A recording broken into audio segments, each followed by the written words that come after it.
These points against hedonism are often supplemented with the story of the experience machine found in Nozick and later in pop culture in the movie The Matrix. People on the experience machine believe that they're surrounded by friends, winning Olympic gold medals and Nobel Prizes, having sex with their favorite lovers, or doing whatever gives them the greatest balance of pleasure over pain. Although they have no real friends or lovers and actually accomplish nothing, people on the experience machine get just as much pleasure as if their beliefs were true. They feel no or little pain. Assuming that the machine is reliable, it would seem irrational not to hook oneself up to this machine if pleasure and pain were all that mattered, as hedonists claim. However, since it does not seem irrational to refuse to hook oneself up to this machine, hedonism must be inadequate because it overlooks the value of real friendship, knowledge, freedom, and achievement, all of which are lacking for deluded people on the experience machine. Some critics object to Nozick's experience machine example by saying that what is good is desire satisfaction, the fulfillment of preferences, and what is bad is the frustration of desires or preferences. What is desired or preferred is usually not a sensation, but a state of affairs. That is what brings us pleasure, such as having a friend or accomplishing a goal. If a person prefers to have true friends and true accomplishments and not be deluded, then hooking this person up to the experience machine will not maximize desire satisfaction. Given this theory of value, an agent morally ought to do an act if and only if that act maximizes preference fulfillment, regardless of whether the act causes sensations of pleasure. This position is usually described as preference utilitarianism. However, preference utilitarianism itself has often been criticized on the grounds that some preferences are misinformed, crazy, horrendous, or trivial. For example, I might prefer to drink the liquid in this glass because I think it's beer, although it's really acid. It's really water. Or I might prefer to die merely because I'm clinically depressed. Or I might prefer to torture children. Or I might prefer to spend my life learning to write as small as possible.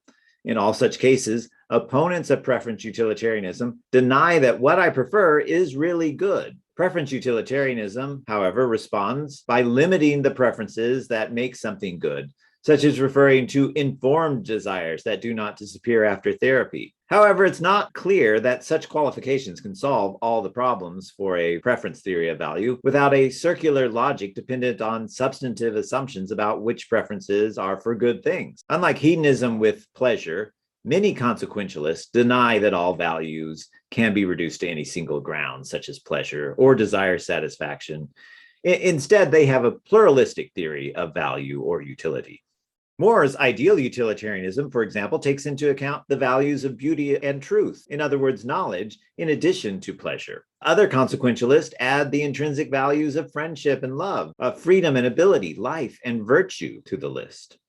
So unlike philosophers of ethics who tend to have a favorite ethical theory, marketers and other people who apply ethical theories often find that each one has certain advantages and disadvantages and performs well in some situations, but not as well in others. So let's look at the advantages or strengths of consequentialist ethics.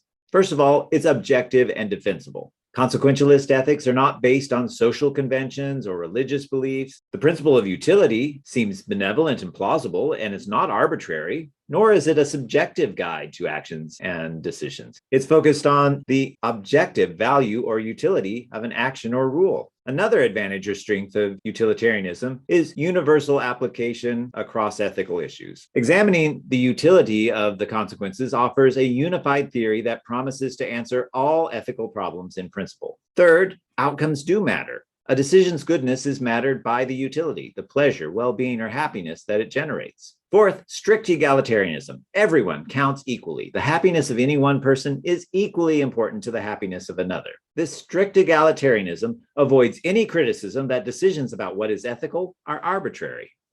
Consequentialism also has some problems or areas where it does not work as well. The first of these is usually described as the ends justify the means. In other words, bad actions may be taken using good consequences as a justification. In other words, someone may do something normally considered wrong because they say it will bring better outcomes to a greater number of people than to those who are harmed. For example, consequentialist ethics would hold that practical action may mean in some cases that it is practical or instrumental to lie, cheat, steal, or kill. But do the ends justify the means? Are there not certain decisions that should follow no matter what the consequences? Well, these are situations where consequentialist ethics really cannot help us. Second, the tyranny of the majority. This is another major disadvantage of consequentialist ethics, is its emphasis on the most good for the majority may lead to the exclusion of the minority. The greatest net happiness, in which we subtract the number harmed from those who benefit, is a problem if the minority defines what is good differently than the majority does. The greatest happiness for all affected is often interpreted in democracies as the greatest happiness for the majority. This is a problem if the minority defines good differently than the majority. In some cases, the majority wants what the minority considers lower pleasures, leading them to view the situation as pig satisfied, Socrates unsatisfied. Voting to decide a policy or program cannot handle these differences in intensity of pleasure or preference, even if only two alternatives exist. With three or more alternatives, more than one could rank first for a majority.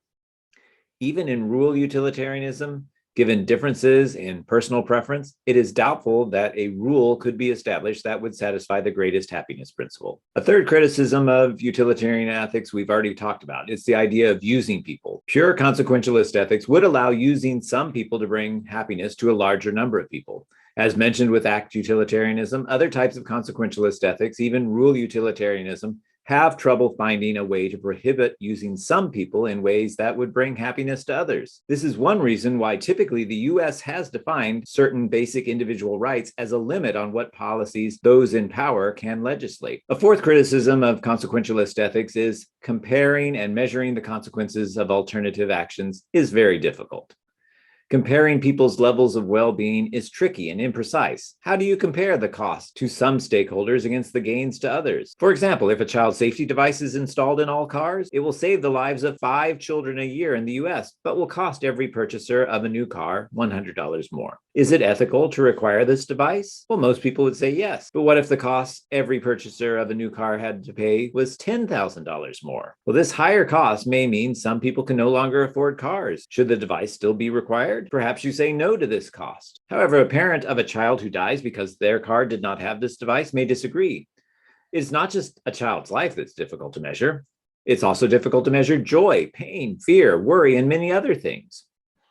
Then, to further complicate matters, one never knows all the consequences of an action beforehand. Ramifications of actions extend indefinitely into the future. Even if you want to ignore them, actions do have long-term and indirect consequences. Even if one had all the information about the consequences of alternative actions, one would often not have time to calculate the utility of alternatives before having to act. Because of these difficulties, there's going to be a tendency to ignore the consequences, especially harmful consequences, to anyone other than those closest to us.